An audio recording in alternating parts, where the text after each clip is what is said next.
প্রিয় গাইবান্ধাবাসী, সাম্প্রতিককালে গাইবান্ধা রাজনীতিতে যে পরিবেশ সৃষ্টি হয়েছে, এই পরিবেশের জন্য কারা কারা পক্ষ এবং পরোক্ষভাবে দায়ী তারা অন্তরালেই রয়ে গিয়েছে। তাদের সম্পর্কে যদি বিস্তারিত জানতে চান তাহলে আমার ভিডিওর শেষ পর্যন্ত থাকুন। আপনারা হয়তোবা অনেকেই দায়ী করছেন ডাক্তার সাদিকরে। শুধু কি ডাক্তার সাদিক এ বিষয়ে দায়ী? অর্থাৎ এই যে ফ্যাসিস্ট নিষাদকে পুনর্বাসনের ক্ষেত্রে যারা যারা সাইন করেছিলেন তারা হয়তোবা বুঝে না বুঝে সাইন করেছেন, তারা আসলে দায় নিতে পারেন না, কারণ তারা কারো না কারো অধীনে থেকে দায়িত্ব পালন করেন। এখন ডাক্তার সাদিক যদি তাদেরকে দিয়ে জোর করে সাইন করে নিয়ে থাকেন তাহলে এটা ডাক্তার সাদিক সাহেবকেই দায় নিতে হবে। ডাক্তার সাদিক সাহেবের সঙ্গে আরও যিনি ছিলেন সাধারণ সম্পাদক টিটুল মিয়া, তিনি কিন্তু দায় এড়াতে পারেন না। তিনি একটা কৌশল অবলম্বন করেছেন সাইন না করে। এই সাইন না করার পিছনে তার একটা দুর্বিসন্ধি কৌশল ছিল, অর্থাৎ সাইন না করিয়ে তিনি জনগণকে বুঝিয়েছেন যে এ বিষয় সম্পর্কে আমি জানি না।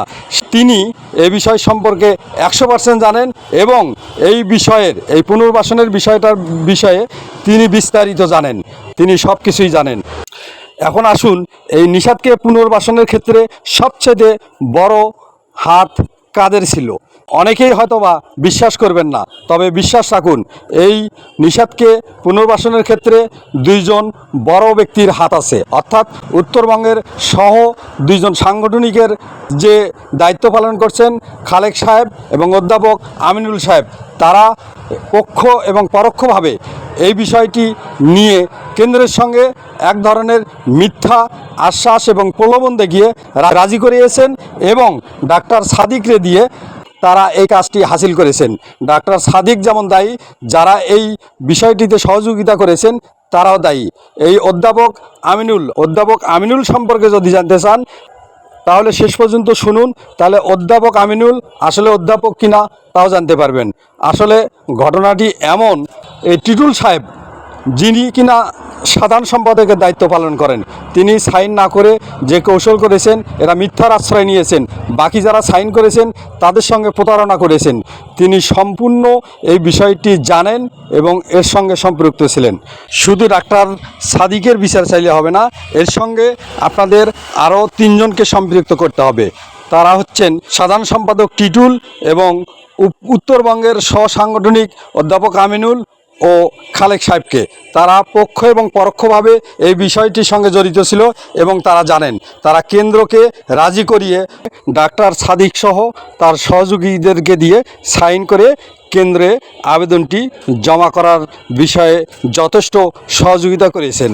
অর্থাৎ নিষাদকে পুনর্বাসনের ক্ষেত্রে পক্ষ এবং পরোক্ষভাবে অধ্যাপক আমিনুল, খালেক সাহেব এবং টিটুল জড়িত ছিলেন। আপনারা বিশ্বাস করুন বা না করুন, যে যাই বলুন, অধ্যাপক আমিনুল এবং খালেক সাহেব বর্তমান সিচুয়েশনের জন্য দায় এড়াতে পারেন না। ফ্যাসিস্ট নিষাদ পুনর্বাসনের ক্ষেত্রেও দায় এড়াতে পারেন না এবং বর্তমানে গাইবান্ধা যে রাজনৈতিক উত্তপ্ত পরিবেশ সৃষ্টি হয়েছে সেটারও দায় এড়াতে পারেন না, কারণ এখন পর্যন্ত তারা এই দায়িত্বে থেকে এই গাইবান্ধা সম্পর্কে কোনো ডিসিশন দিতে পারেনি।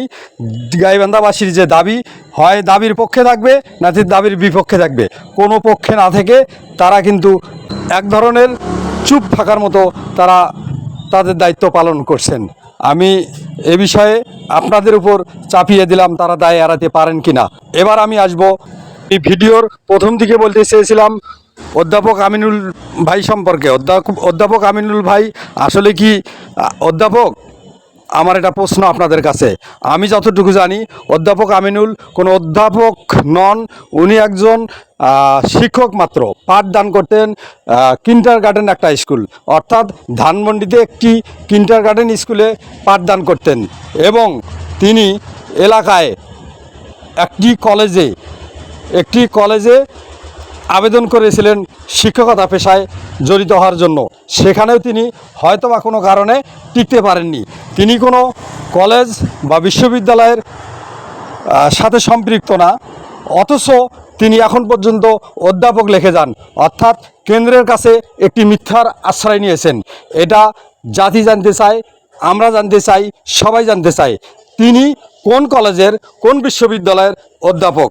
এরকম মিথ্যা পরিচয় দিয়ে যারা দায়িত্ব নেয় বা দায়িত্ব পালন করে, অর্থাৎ যারা মিথ্যা কথা বলে, তারা কখনো কল্যাণকর মানুষ হতে পারেন না, তারা মিথ্যাবাদী। এদের থেকে সবসময় দূরে থাকুন, এদেরকে প্রত্যাখ্যান করুন।